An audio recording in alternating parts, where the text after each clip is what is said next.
Hello everyone, welcome back to the channel. Today we are diving into Unit 8, that is Vital Villages and Thriving Towns.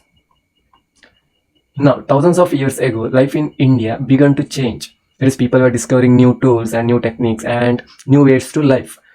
One of the greatest discovery of that time was iron. Around 3000 years ago, people in the Indian subcontinent started using iron, but it was around 2500 years ago that the use of iron tools really became widespread. Now, take a look at this image. These are the iron tools, and these tools changed everything. Farmers began using them for agriculture and for cutting trees, clearing forests, and preparing the land for cultivation. With these stronger tools, they could produce more food than ever before. But that's not all. To increase agriculture production, they needed something else too, that is water. And that's where irrigation came in. The irrigation was done through the canals, wells, tanks, and artificial lake. Imagine the creativity of ancient farmers. They found ways to store and manage waters long before modern technology existed. Now, let's move to the interesting question, that is, who lived in these villages? There were mainly three different groups of people living in the most villages across southern and northern India. Let's start with the Tamil region of South India. The large landowners were known as Vellalar, and ordinary plowmen, those who actually worked in the field, were called as Uzavar, and the landless laborers and slaves were known as Kadaisiyars and Adimai. So, the village had a clear social structure based on the kind of work people did. Now, in the northern part of the subcontinent, things were a bit different. Here, the village headman was known as Grama Bojaka. He was actually the most powerful person in the village and responsible for collecting taxes, maintaining law and order, and looking after village affairs. Apart from him, there was other independent landowners known as Grihapatis. And most of them were small farmers who owned smaller pieces of land and worked on them themselves. Then there were also Dasa and Karmakara, who did not own any land at all. They worked for others and helping in farming and other village tasks. And that's how the early village of India functioned, a mix of farmers, laborers, and leaders, all contributing to the growth of their communities. Now move on to the next topic, that is the stories, travelers, sculptures, and archaeology. How do we find about those early cities that existed more than 2500 years ago? For that, we turn to four storytellers of the past, that is stories, travelers, sculptures, and archaeology. Okay, now first we begin with the stories. You might have heard about the Jatakas and fascinating tales that tell us about people's lives long ago. These stories were composed by ordinary people, the common folk, and later written down and preserved carefully by Buddhist monks, and they reveal how people lived, worked, and dreamed in those ancient times and villages.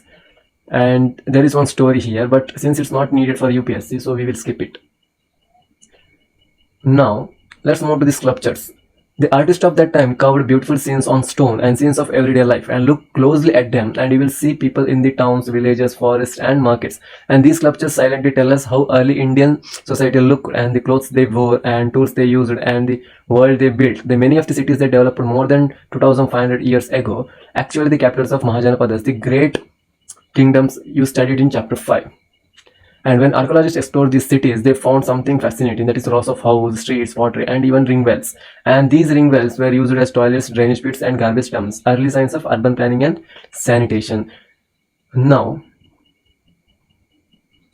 let's talk about something, that is coins. And the earliest coins found in India are known as punch-marked coins. They were made over 2500 years ago. And small pieces of silver or copper stamped with tiny symbols instead of words. And take a look at this image. Yes, this is one of them. Okay, these coins became the major tool for trade and exchange in those growing towns. Now, let's explore the idea of cities with many functions. One of the best examples is Mathura. And Mathura was not just a city, it was a thriving center of trade, culture, and craftsmanship. Why was it so important? Because it stood at the crossroad of two major trade routes. It was surrounded by fortification for protection and became famous as the center for fine sculpture. Around 2000 years ago, Mathura even became the second capital of Kushanas. Okay, now inscription found here mention the goldsmith, blacksmith, weavers, basket makers, and garland makers, and many others, giving us glimpse of city's vibrant life. Okay, now let's look at the craftsperson of that time. Archaeologists have found a special type of pottery known as northern black polished ware. and found mostly in the northern India. It shows how skilled the potters were. During this period, craftsmen and merchants began forming association known as Shrenis, and these Shrenis acted like early guilds, and they trained new workers, arranged raw materials, managed production, and even worked as banks, lending money to the others. And finally, let's take a closer look at Arikamedu. Arikamedu was a coastal settlement, a port where ships from distant lands came to unload their goods. Here traders exchanged bears, pottery, glass, and even wine jars, evidence of India's early connections with foreign countries. Okay. And this chapter may not seem very dense with facts, but it's truly fascinating, and because it shows us how India's earliest cities were born, and how people lived together, and how trade and art started shaping civilization. So that's it for today's unit. And in this session, we will move deeper into history with another exciting chapter. Till then, like, share, and subscribe, and take care of yourself.